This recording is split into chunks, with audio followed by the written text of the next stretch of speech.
I'm Gabriel and I'm 15.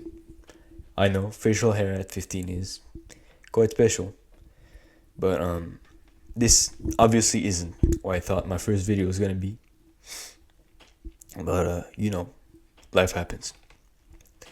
I've dealt with severe anxiety for most of my life now, but recently it was just too much.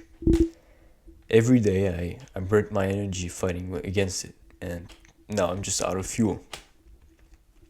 So for the past month, I've been at home doing medical checks and seeing my psychologist. And I know most of you don't have the money for a psychologist.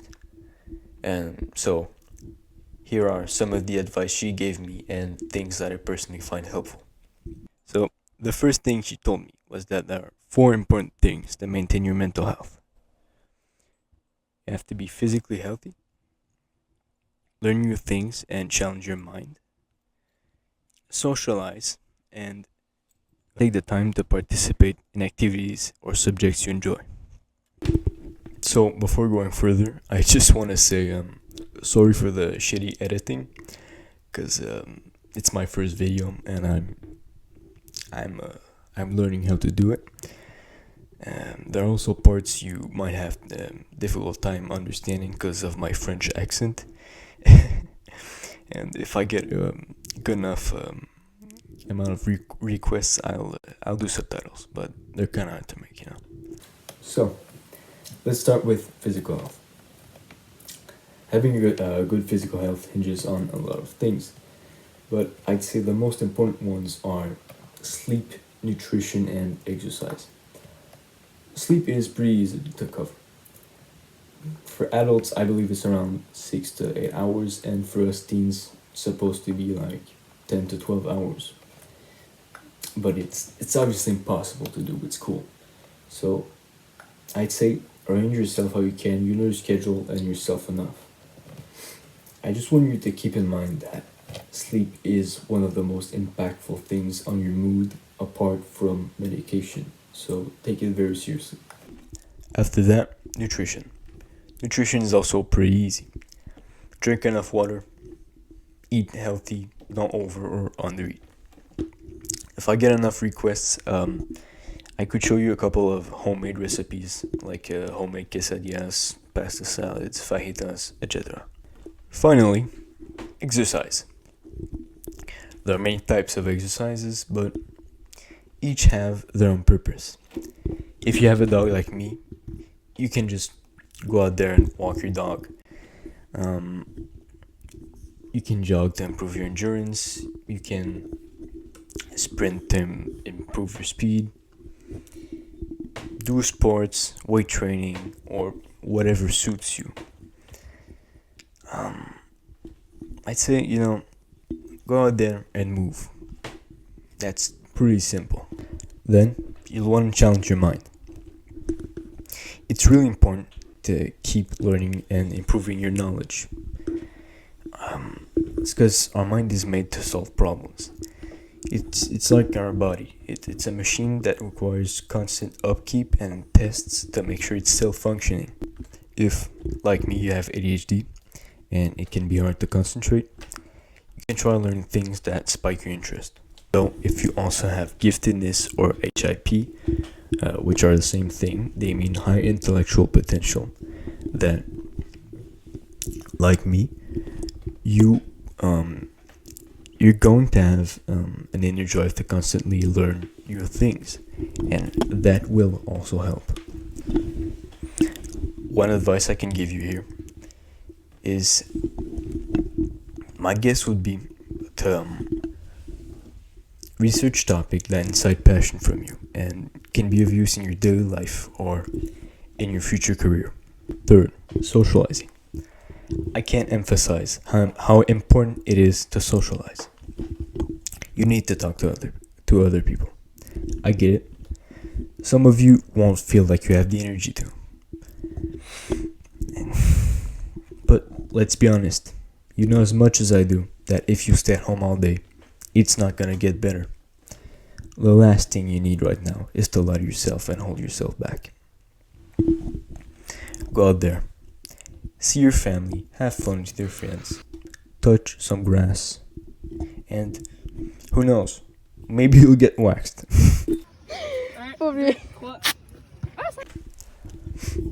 You know, a couple of weeks ago, I went to my cousin's wedding, and while I still had to battle anxiety through the wedding, it was wildly overshadowed by the joy I had to see my family again and to see two people really close to my heart have the happiest day of their lives. Finally, taking time to participate in activities or subjects you enjoy. It's really important to do things you like in your free time, because if you don't, you'll find it hard to find satisfaction in your life. The great thing is that it's really important. It's really easy, to integrate it with other aspects we explored. For example, if you like psychology, research psychology. If you like a certain sport, do that sport. Heck, I'm starting to learn archery at home with my father's bow. You can even hit 3 birds with 1 stone. You can practice a sport with a friend or learn about that specific subject with a friend. Part 2. Purpose. Now, this isn't from my psychologist, but I find that having a purpose is a great way to find motivation and keep going during hard times. Now, I didn't mean for this video to delve there, but there have been studies that say that the number one cause for males opting out is that they feel purposeless, like they have no reason to live, basically. And I totally agree. Without a purpose, a reason to wake up and keep going, I don't know what would be. This might also apply to girls, so for those who need it, I greatly recommend getting a purpose. Now, it really doesn't matter what it is for the moment. For example, you can become the greatest at your passion. You can have a purpose of founding a family with a partner. And for those who need to hear it, making it to tomorrow can be a purpose. Part 3. Facing your anxiety. For those who suffer from anxiety like me, my psychologist said that anxiety only disappears after you face it. Avoidance increases anxiety. A great example she used was the fear of taking the plane. Every time she took the plane, she felt anxious and unsafe.